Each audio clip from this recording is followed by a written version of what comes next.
Bonjour à tous, aujourd'hui nous allons parler des phéochromocytoses. Dans cette vidéo, nous allons faire une petite généralité sur la physiologie et l'anatomie de la glande surrénale et nous allons voir les signes cliniques du phéochromocytome. Nous allons pouvoir poser les diagnostics et ensuite voir les procédures thérapeutiques. Le phéochromocytome se définit comme une tumeur issue des cellules chromaffines qui sont les cellules de la médullosurrénale, encore appelées les phéochromocytes, qui vont sécréter les catécholamines, à savoir la dopamine, l'adrénaline et la noradrénaline. Maintenant, nous allons voir l'anatomie des glandes surrénales. Ici, nous pouvons voir les deux glandes surrénales qui sont situées sur les bords supérieurs des terrains. Nous avons la glande surrénale droite et la glande surrénale gauche. La glande surrénale droite a la forme d'un triangle pyramidal et la glande surrénale gauche a la forme d'une virgule allongée. Les deux glandes surrénales pèsent ensemble 8 à 10 grammes et chaque glande surrénale a une longueur environ 4 à 5 cm et une largeur de 2 à 4 cm. Une coupe histologique de la glande surrénale va montrer ici une partie superficielle qui est appelée la capsule. Et ensuite, nous avons la partie centrale qui est la médullosurrénale ou médulla, qui est la partie centrale de couleur brun grisâtre de consistance molle. Et ensuite, nous avons la partie superficielle ou la cortico-surrénale, large de couleur gris jaunâtre de consistance ferme. Ici, nous avons une coupe histologique. La glande surrénale va montrer de l'extérieur vers l'intérieur la capsule qui est faite de tissu conjonctif. Et ensuite, nous avons le cortex qui est constitué de 3 parties, à savoir la partie glomérulée, la partie fasciculée et la partie réticulée.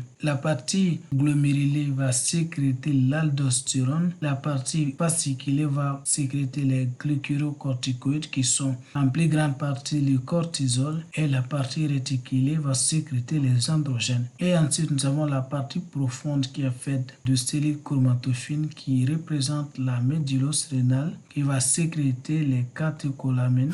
Ici, nous allons voir la physiologie de la glande surrénale. La régulation de ces sécrétions se fait par l'axe corticotrope. Toute agression extérieure ou intérieure, à savoir un exercice physique, un état émotionnel, la douleur, la chirurgie, va être à l'origine d'un stress qui va agir sur l'hypothalamus qui va sécréter la CRH et à son tour va agir sur l'antéhypophyse qui va sécréter à son tour la CTH qui va agir sur le cortex surrénalien, le cortex de la surrénale qui va être à l'origine de la sécrétion du cortisol et des androgènes. Maintenant, c'est le système rénine-angiotensine-aldostérone qui va être à l'origine de la stimulation et la sécrétion de l'aldostérone. Les mêmes mécanismes de stress vont être à l'origine de la stimulation des nerfs sympathiques. Il va stimuler la médullosurrénale qui va sécréter les catécholamines.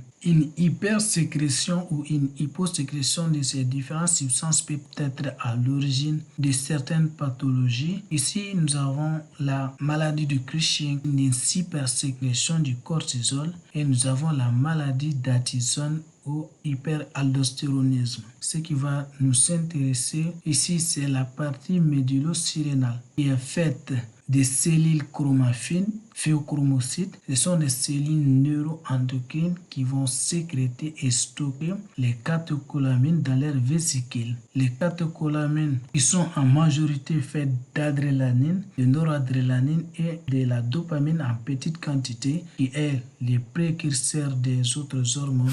Ici, nous allons voir la régulation de la stimulation de la médullosurrénale et ses effets. Ici, nous avons le système nerveux central. Tout mécanisme comme le stress, la douleur ou l'émotion, l'hypotension qui va être à l'origine de la stimulation des neurofibrines préganglionnaires sympathiques, qui va stimuler la médullosurrénale qui va sécréter les catécholamines. Et ces catécholamines vont faire un rétrocontrôle qui sera assuré par la fréquence cardiaque, la pression artérielle, la volémie et la glycémie. Les catécholamines vont avoir avoir comme effet sur différents organes qui sont le cœur, les poumons, les vaisseaux sanguins, les cerveaux et les reins. Au niveau cardiaque, ils vont agir sur les récepteurs bêta 1 qui sera à l'origine de l'augmentation du débit cardiaque et la contractilité du cœur, ce qui va provoquer une augmentation de la pression artérielle. Au niveau des poumons, les récepteurs bêta D vont être stimulés et qui va provoquer une bronchodilatation. Les catécholamines vont aussi agir sur les récepteurs alpha 1 des vaisseaux sanguins pour augmenter la contractilité artérielle et la vasoconstriction. Au niveau cérébral, ça sera de l'augmentation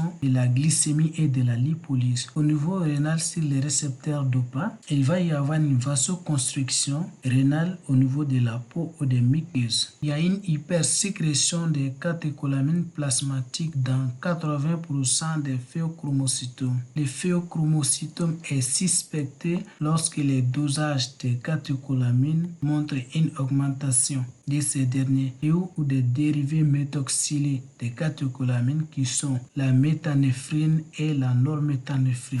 Ici, nous allons voir la classification des phéochromocytomes. Nous avons les phéochromocytomes primaires qui sont dans 90% d'origine médullo-surrénalienne. Et nous avons les phéochromocytomes secondaires qui sont extrasurrénales qu'on peut avoir au niveau du thorax, de l'abdomen, du petit bassin ou au niveau cérébral.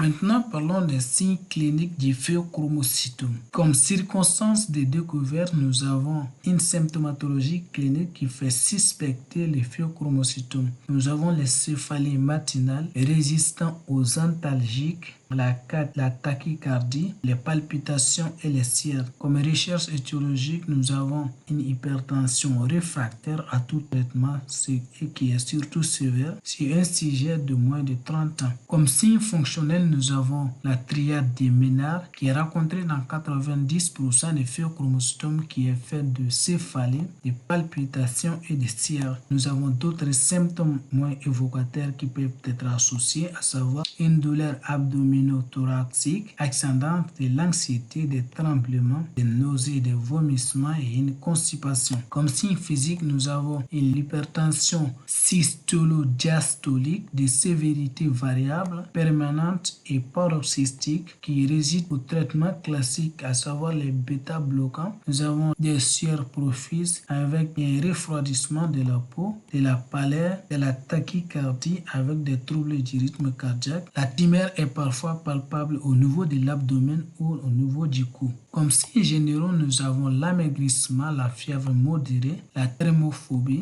À l'ECG, on peut avoir une tachycardie cérébrale qui est due à une hypersécrétion et à une hyperactivité des catécholamines. Comme signe paraclinique, nous avons les signes biologiques d'orientation. Il va y avoir une intolérance au glucose ou un diabète. À la numération, il peut y avoir une hyperleucocytose ou une polyglobulie. L'énogramme sanguin peut montrer une hypocalémie ou une hypercalcémie. On a aussi les signes biologiques spécifiques qui sont une augmentation des catécholamines plasmatiques dont la durée de vie est très courte, ce qui fait que le dosage des catécholamines n'est pas vraiment efficace. On dose contraire le plus souvent les dérivés méthoxylés plasmatiques ou urinaires des catécholamines. Pour le dosage des catécholamines, nous avons quelques conditions strictes et particulières, à savoir l'arrêt 2 semaines avant la prise de sang des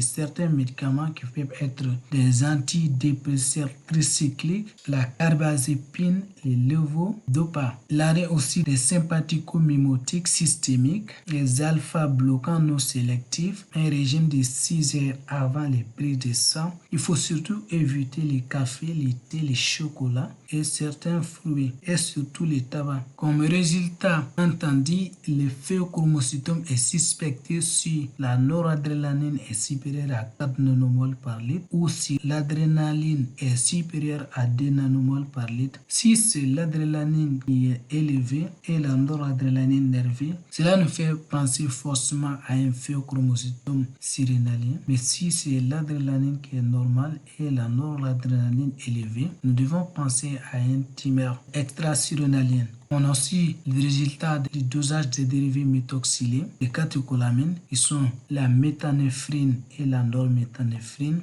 qui sont sensibles à 100% et spécifiques à environ 89%. Pour poser le diagnostic, nous allons nous baser sur la clinique, qui est une association de la triade de Ménard et l'hypertension systolo-diastolique permanente ou paroxystique résistance au traitement classique. Les signes paracliniques en dosant des catécholamines et les dérivés méthoxylés urinaires ou plasmatiques. Il y a l'imagerie qui peut intervenir, à savoir la TDM ou l'IRM des surrénales, mais il faut surtout penser à des tumeurs ectopiques, ce qui veut dire que la tumeur peut se retrouver ailleurs. Les glandes surrénales. Comme diagnostic différentiel devant les palpitations et les sièges, nous avons la dépression, le stress, l'attaque de panique. Les circonstances de déclenchement des signes font la différence entre l'hypersécrétion neuronale et tumorale. On a aussi les dosages des dérivés méthoxylés qui vont faire la différence, qui sont surtout normaux en cas d'autres pathologies. Comme diagnostic topographique, nous avons les localisations surrénaliennes, 90% des cas, et nous avons les localisations extrasurrénaliennes dans 10% des cas. Par ordre de fréquence, nous avons les organes périaortiques, les localisations vésicales, médiastinales postérieures. Ici, nous allons voir les traitements des phéochromocytomes. Pour le traitement, le but du traitement, c'est de contrôler les sécrétions hormonales et surtout de faire l'exérèse de la tumeur. L'objectif du traitement, c'est d'avoir une pression artérielle de 120/80 mm de mercure. Nous avons les moyens médicaux de l'utilisation des antihypertenseurs, notamment les alpha-bloquants, les bêta-bloquants, les inhibiteurs de l'enzyme de conversion, les antagonistes calciques, et nous avons la réhydratation et les régimes normaux sautés, les boissons ou les perfusions de sérum physiologiques. Comme moyens chirurgicaux, nous avons l'exérèse de la tumeur, mais il y a surtout un risque de pic tensionnel ou hémorragique au cours de l'opération et au cours de la manipulation de la tumeur. Il faut surtout avoir une équipe expérimentée faite de chirurgiens, d'anesthésistes. Les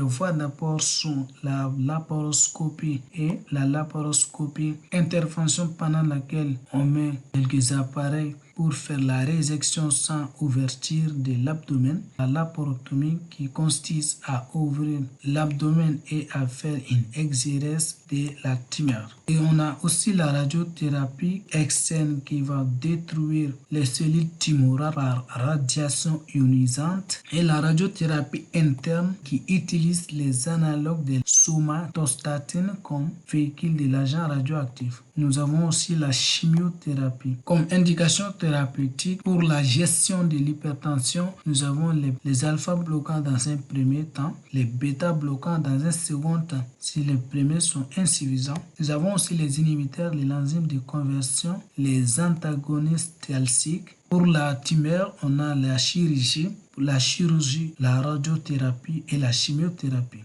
Merci d'avoir regardé cette vidéo. Si elle vous a plu, n'hésitez pas à vous abonner à la chaîne pour être informé de nos prochaines vidéos.